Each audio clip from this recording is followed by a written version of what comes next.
Howdy-do everybody, this is CT over the NYC Indian, and today we're going to be reviewing The Courtship. This is going to be brought to you from an urban Native American perspective, a mixed perspective, and a secular perspective. So let's dive right on in.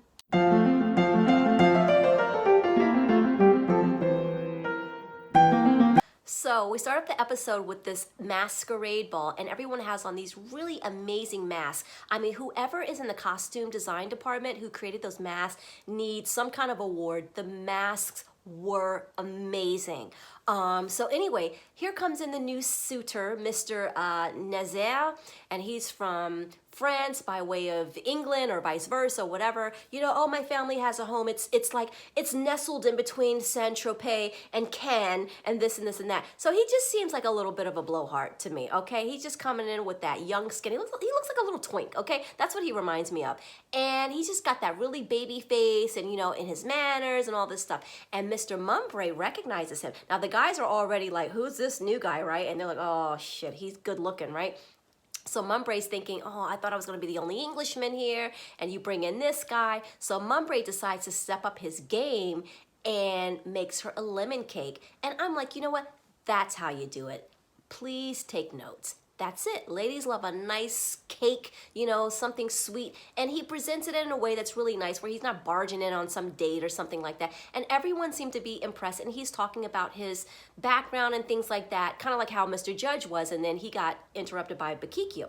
But anyway, so yeah, he's talking and everything. And then here comes Nazaire with his whole fleet of swords and caskets of wine and two-tier cakes, and that was shady like a MF, right?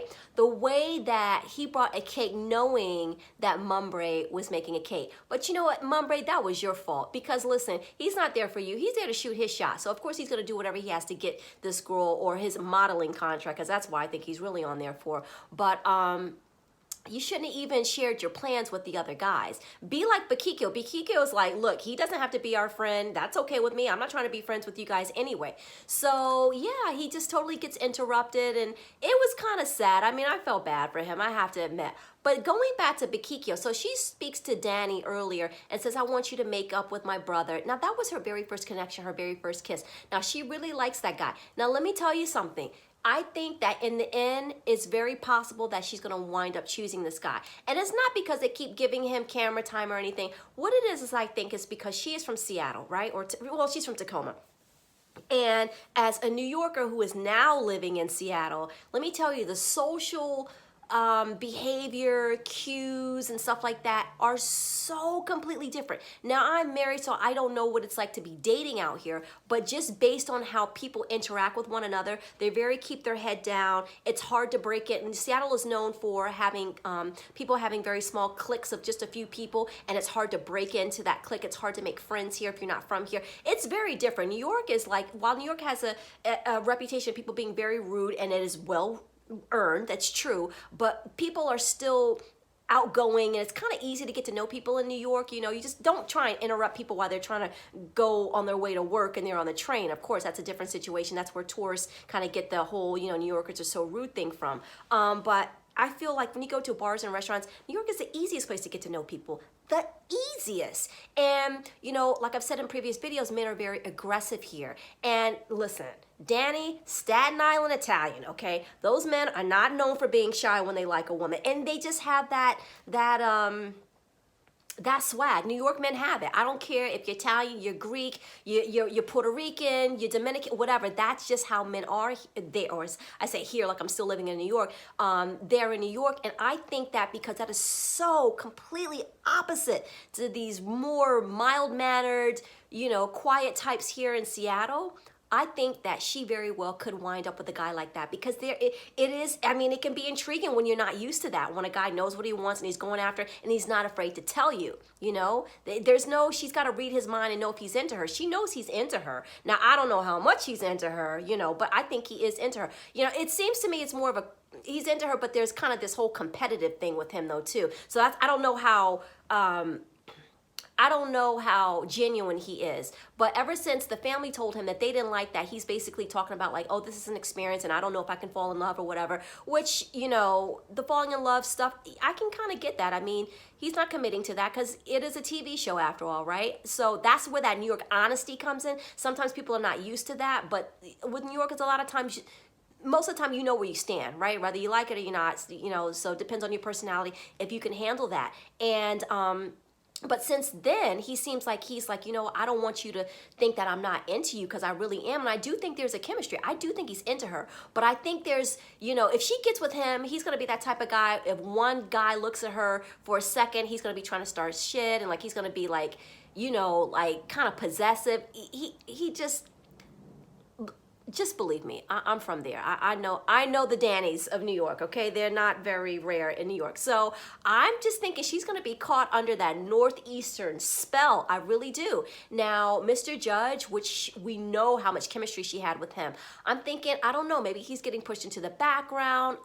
Even though Mumbre stepped up, I don't know if with the whole distraction of this new guy coming in, who I'm not even going to spend too much time on, I'm not even going to talk about him too much because the fact that Mumbre knows him in circles as somebody that steals people's girlfriends, I think that he's just being too much of a show off. He's too cocky. He's just not worth going into. If she gets into him more, we'll talk about him more later. I just want to focus on the connections that she does have currently.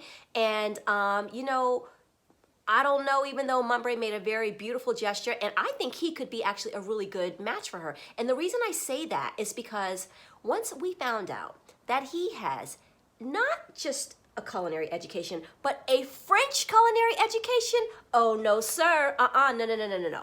You have just moved up on the list in my eyes.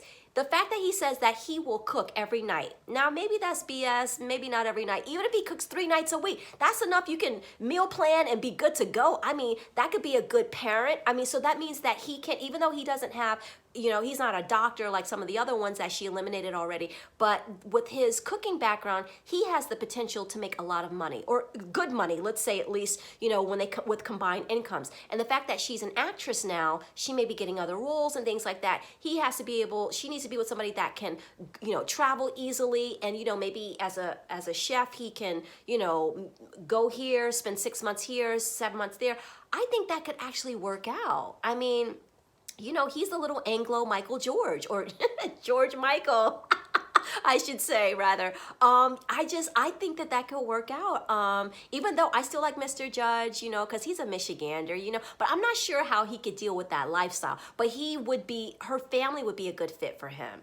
So, you know, but this has to be what's best for her, right? Well, the guy as well. So I'm just not sure. During the elimination or the dance card, she had Mr. Holland, the guy with the child, Mr. Judge, the wrestling coach I just finished talking about, and Nazia, the new guy that just came on. And, you know, she didn't eliminate any of them. And I was like, oh, okay. But yeah, it was just really funny. So we'll see what happens. I'm just thinking she's going to wind up choosing Danny B. I'm just kind of like at that point where I'm starting to do predictions. If you guys are at the point where you're doing predictions, please leave them below in the comment section. I'm just dying to hear what you guys think. Who's your favorite? Is there anybody on here that you would date? Or, you know, do you have any tea on any of the guys that's on the show? I'm so messy. You know, we're just over here minding our own business. That's all. Anyway, listen, you guys, if you enjoyed the video, please give it a thumbs up. Share it with your friends, subscribe, turn on your notification bells. I also do 90 Day Fiance, and I do Love After Lockup, and this show, and is there one more? I can't remember right now, but anyway, those are some of the shows I'm doing right now. Just go to my video catalog and see what other videos I have available, and that's it. So please stay safe, take care, and che pisa lacho.